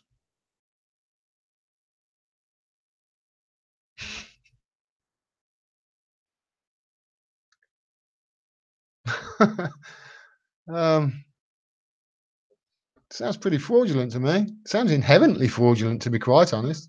But if you want real fraudulent election in America, don't look at Russia. There's nothing fraudulent about Russia and what they did in 2016. It was fraudulent now, the way that Bernie Sanders was basically cheated out of the Democratic National Committee's pick for president. But when you look at it on a national level, and the Democrats have been doing that all the way back since the 40s, they've been, having these corrupt elections. So, it doesn't surprise me that they did it with Bernie Sanders in 2016, and now they're even getting to the point where they're putting rules in place where it's like, well, if Bernie doesn't toe the line, we can always say he's not a true Democrat. That's how the rule. When I looked at it, I was scratching my head and thinking, how can that not be about Bernie Sanders? It must be about Bernie Sanders, because I can't think of anybody else who runs as a Democrat and then declines to take the nomination to run as an independent. But then if you look on a national level, you don't need to look at Russia as to who rigged the election in 2016.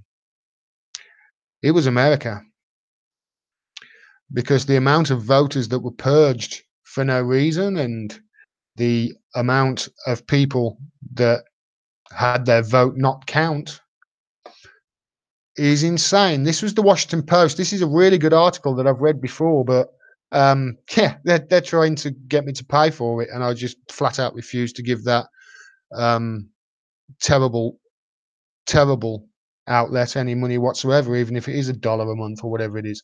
Democracy dies in darkness, yes, and it's in the Washington Post.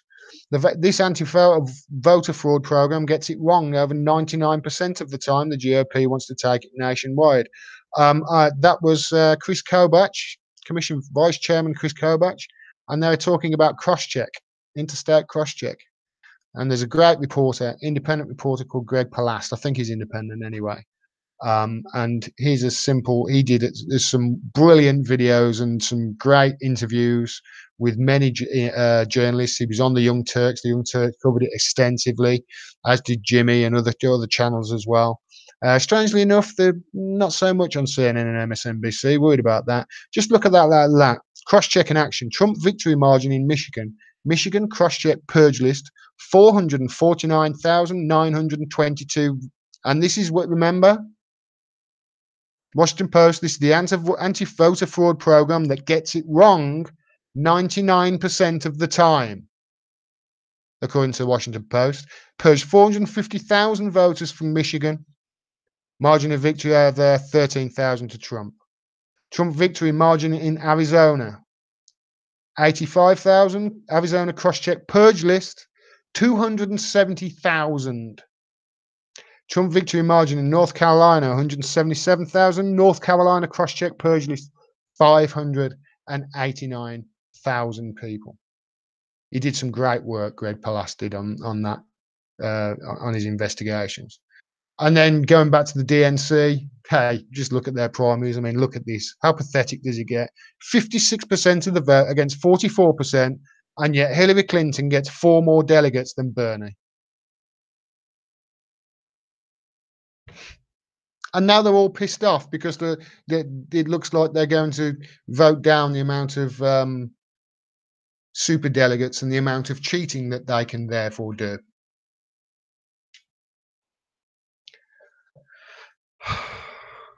I think that, yeah, that's really worrying.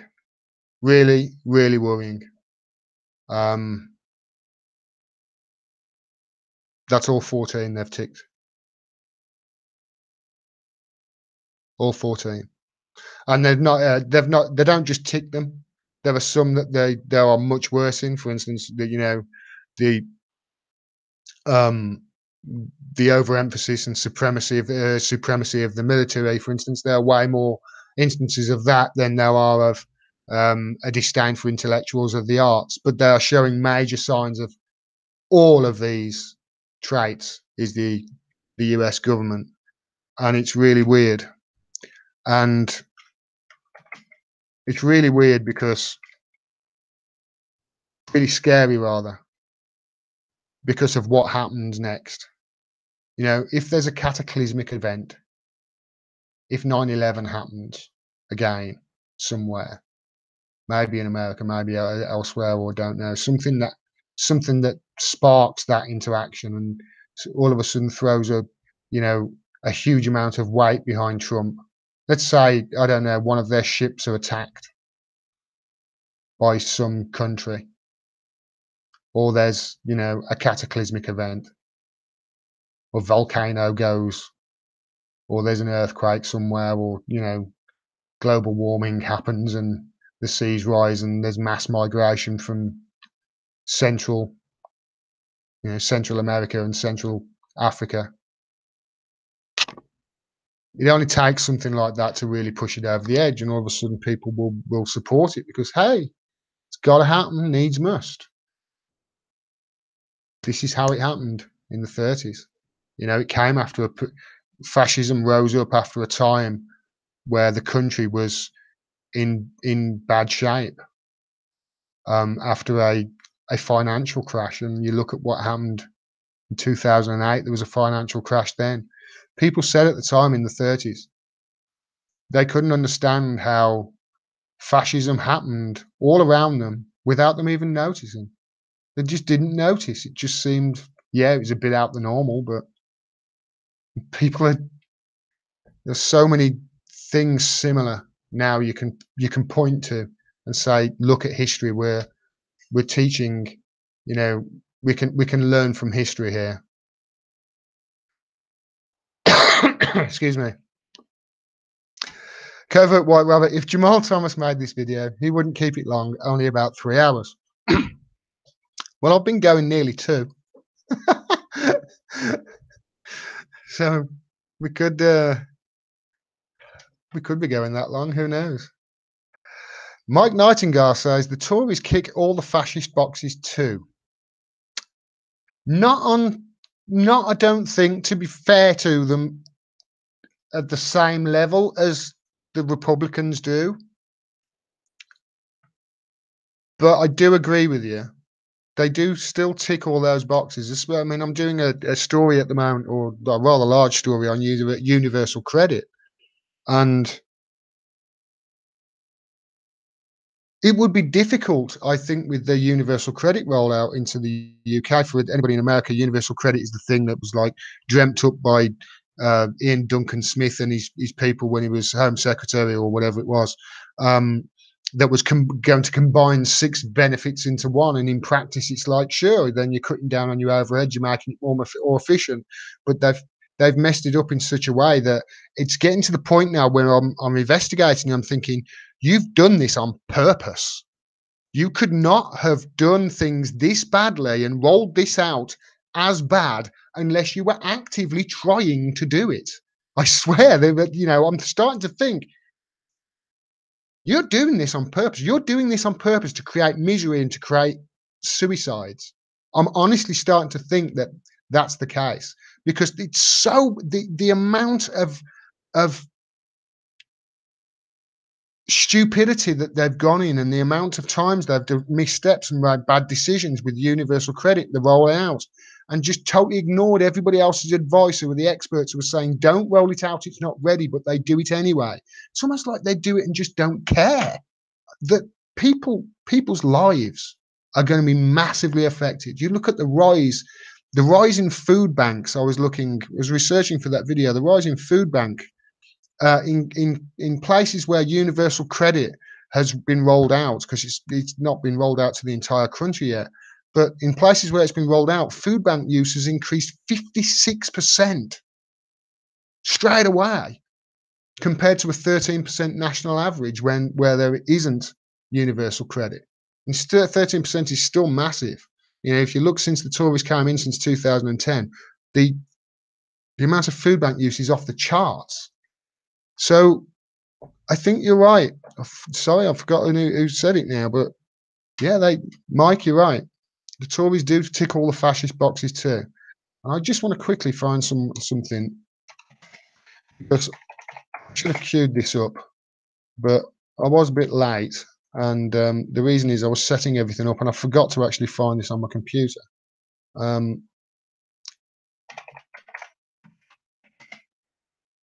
I'll show you why I am so worried about it. I'm so worried about all this.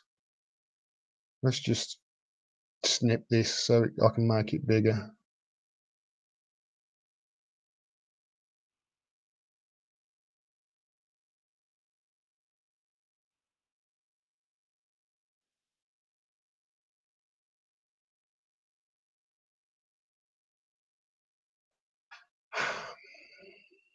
There we go. So here's the picture that really made my brain start ticking and start searching out this information. This is from where I found this stuff about that Lawrence Britt had wrote, these 14 indicators of early warning signs of fascism. And the reason it scares me so much, and I've shown this picture before, is this: what sort of country, what sort of movement divides the planet up into military sectors like this?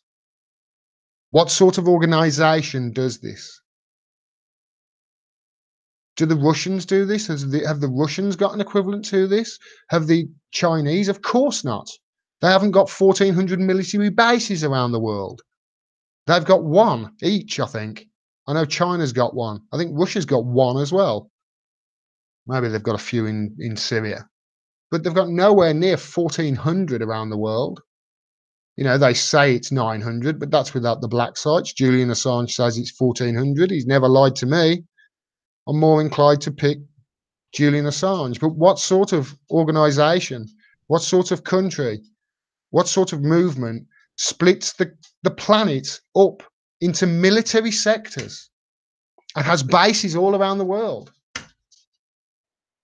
This isn't Trump. This has been moving in that direction for a long time. That's why I wanted to do the video. That one picture. Because it does feel... Somebody sent me a link. I've forgotten who it was. It might have been Luca. Might have been one of my patrons, Luca. If it wasn't Luca and it's somebody else and they sent me that link, I do apologise. My memory's not what it was 20 years ago. But they sent me a link to a book, and I haven't read it yet. And the book is called Nazi Hydra. And it talks about these things. I haven't read it all yet, but you know, it's one of those things that it feels like it almost feels like with all these things that, you know, there's a cloud being enveloped over the planet in a way with them. Just look at this.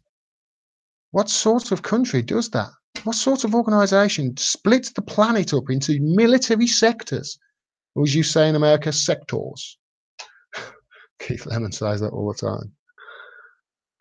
Okay, that's it anyway. That's what I wanted to talk about today. I'm sorry it's been so long. I hope you enjoyed it, even though it might have scared you.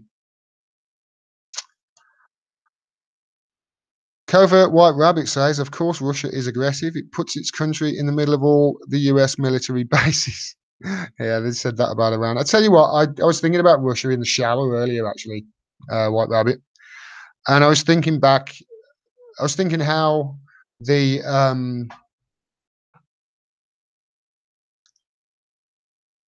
the media and how history has been, you know, they're painting Russia as the bad guy. You just look at history with Russia and you compare it to the bad things that America's done around the world, they're not the bad guy.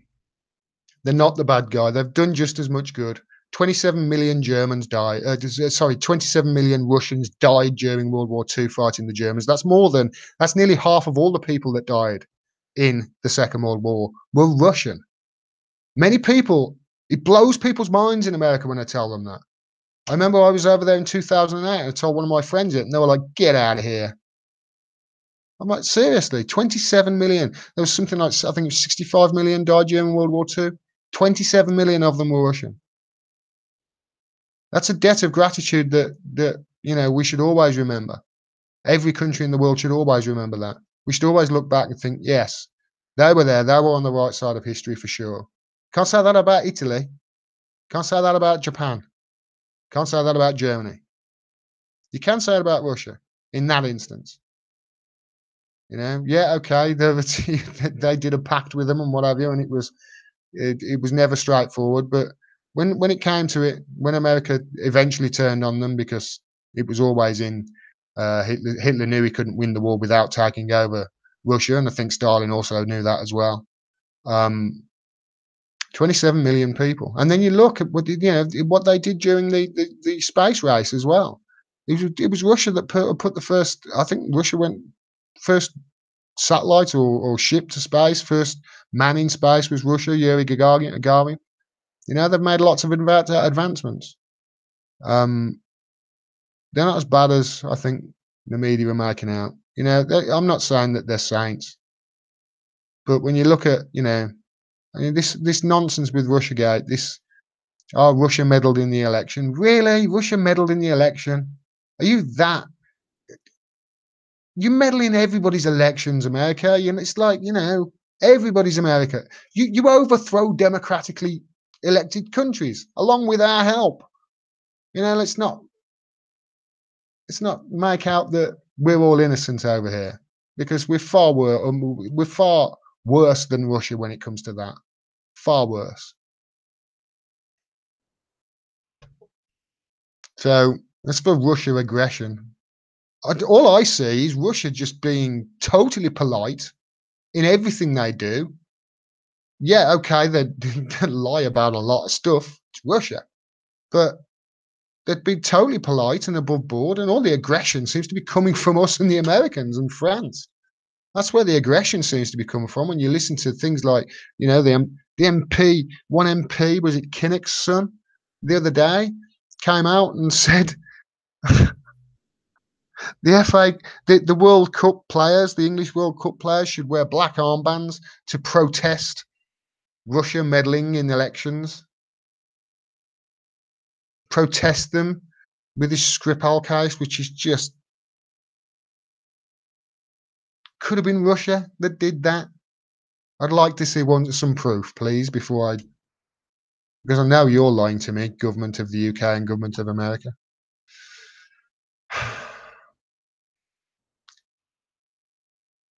I hate it when this thing jumps on me. When's the Q&A coming, Gordon? I'm here. Ask me a question. Oh, maybe it's maybe I'm. Yeah, I think I'm a bit further up. Lawrence Taylor, good channel, Gordon. Thanks for everything. Thank you, Lawrence, man. I appreciate it. I'm trying to get better and trying to grow it a bit. And it's difficult climate, but I feel that if I can make this full time, then I can maybe make a difference in the world. And comments like that really help. Thank you. White Rabbit says again, Russia won that war. I agree. Stalin aside, the US propaganda system worked against the Russian people. I wish people would learn the history. I really do. It's not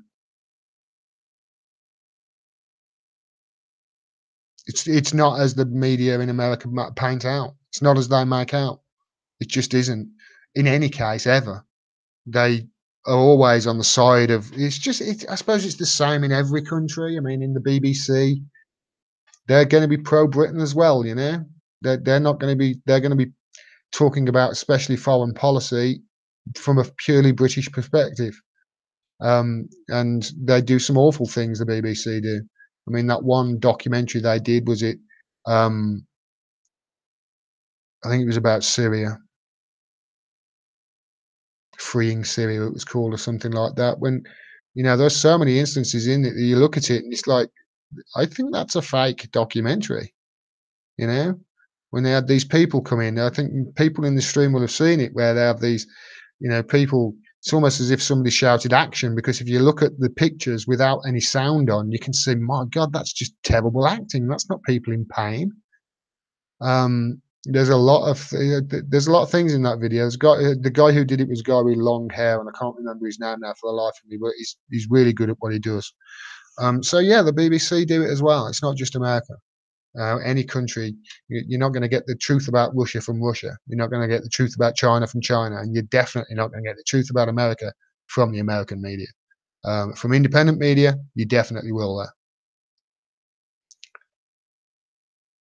Google says 20 million. Do they, Marilyn? If it's 20 million, then I've got my information from somewhere. It said 27 million in a few places where I looked at, but that is going back a while, and my memory's not so good. So, but it was a lot.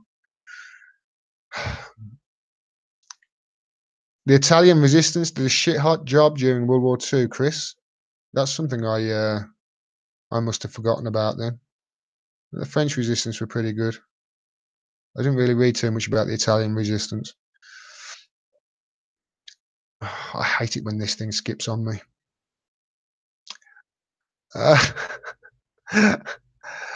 Right, I'm just in a shitload of questions. Okay. Zed Corruptor, what is your opinion on Carl Kalinske mouth fart noises while delivering and commenting about news? I unsub because it's disgusting. Down up sub for him. I don't like it either, but I wouldn't have sub for him for that. It's just a bit childish for me, but then there's bound to be stuff that I do that people don't like. You can't like everything about a person. Can't like everything. What do you want? Come here. What do you want? Say hello. Come here. Let's kiss. Go on, lie down. Sorry. Yeah, I don't like it either. But you can't like everything about somebody. I wouldn't have subbing because of that, because other than that, Carl Kalinske is basically right on everything. I don't think I've ever disagreed with him on anything. I think I disagreed with him on a free speech issue the once, but then I understood that I was wrong.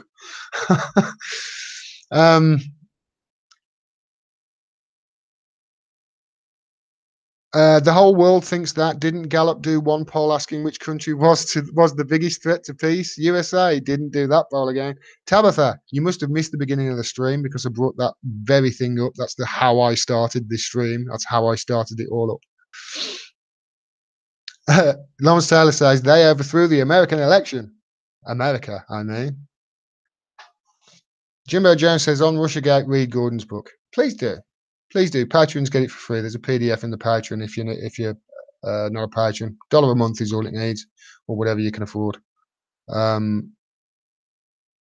Nikki, you just said professor. I know what that means, but I hope I haven't. No, I can't have pissed Nikki off. It must be somebody else.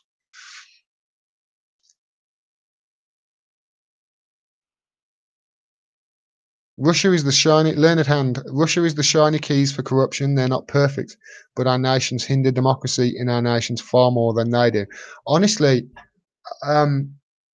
if I was in Russia now and I was a Russian, say I was Putin or one of his top guys, I'd be sitting back absolutely laughing my ass off at what's going on, because the whole point of Russia, the whole point of the way Russia do things, and one of the largest rhetorics that Putin has got is, look, they do it too. America's not perfect either. They're just as bad, if not worse. And they must be sitting there laughing their heads off right now because America are just basically proving their point for them. English players should wear black bras to show their support of Theresa May. Oh, I can't stand that woman.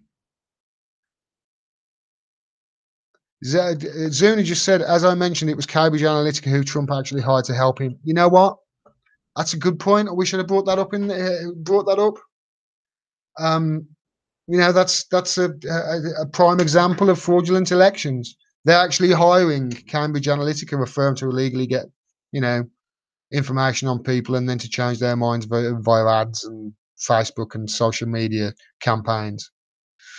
What is my favourite colour, Gordon? I don't have one. I'm not. I'm not 12 anymore. I don't have one. What's your favourite pie? Jonathan pie. What's the dog's name? The dog's name is Ellie. And at the moment, she's looking out the window with her tail wagging, so there must be somebody out there. Is there a Mrs. Gordon? There's not. There's not a Mrs. Gordon. It's been a long time since there's been a Mrs. Gordon. It was a good stream, Gordon. Lots of good ideas passed around, even if there are disagreements. You know what? Fine, have a disagreement. Don't have a disagreement now. Have a conversation. You know, disagreements are fine. Have a conversation. Don't attack the person or person for what they believe. Attack the belief. 4.1k subs. That has got to mean something. Hopefully it does. Hopefully it does. It's slowed down quite a bit, but then I haven't been doing as many videos. I'm going to try and do 20 or 30 videos this week if I can, and really ramp it up. Now I've basically got things sorted for bills wise for the rest of the month. I can actually survive. English players could wear black strings to show their support for American football players.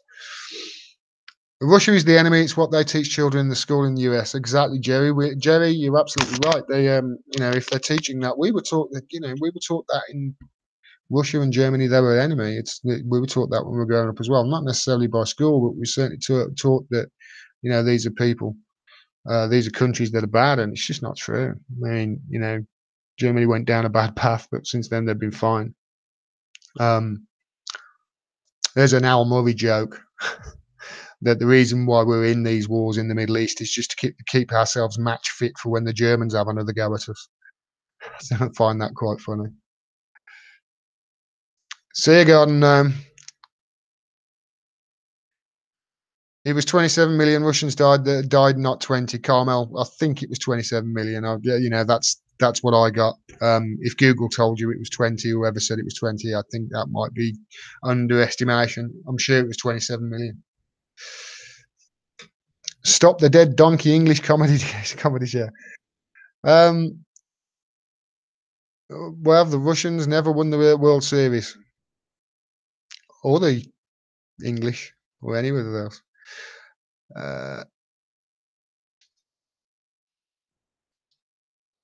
Yeah, I did miss I thought you missed the first hour, Tab. I thought because I brought that up at the beginning.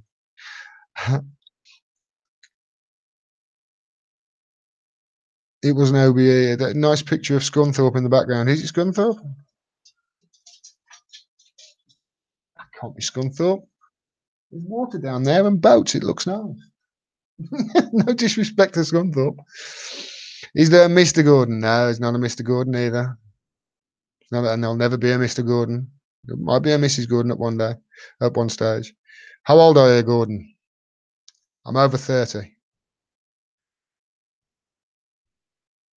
Okay, I think we're down the bottom now. Never ask anyone their age. Ask it access denied. Exactly, Rabbit. Yeah, especially a woman. Learned hand, I'm going to leave on this. You're a real trooper, Gordon. At least after 11 p.m. your time, it's 11:15. I'm sure I can speak for everyone here that we all appreciate the time and effort you give us. Thanks for all your work. Thanks very much for supporting me, guys. Just thanks. We've got to fight. We've got to fight because it's worrying times. I've not made this video lightly. I've not made this video just thinking it's going to get clicks. I've made the video because it's something that's been on my mind for a couple of months, and it's scary. It really is scary, because if the United States were to turn to that side, if something did happen and it did become full-blown fascist, it's showing all the signs of a fascist state, as I've just shown. It would be scary what they could do, because even if all the countries in the world combined to oppose them, which wouldn't happen, the UK would be in their pocket for sure, they would literally just steamroller over the rest of the world. They could do it. They've got the military might to just, and the strategic military, remember, 1,400 military bases to just destroy and overrun the planet. And if there was a certain Adolf who was in that position right now, he'd be thinking, yeah, this is going real to plan right now. This is wonderful. So it's worrying. And that's why I do what I do. Thanks a lot, guys. Thank you for all the nice things. I really appreciate it. And from me and Ellie from the UK, I'll be dropping videos this week. Till next time. Peace. Thank you very much.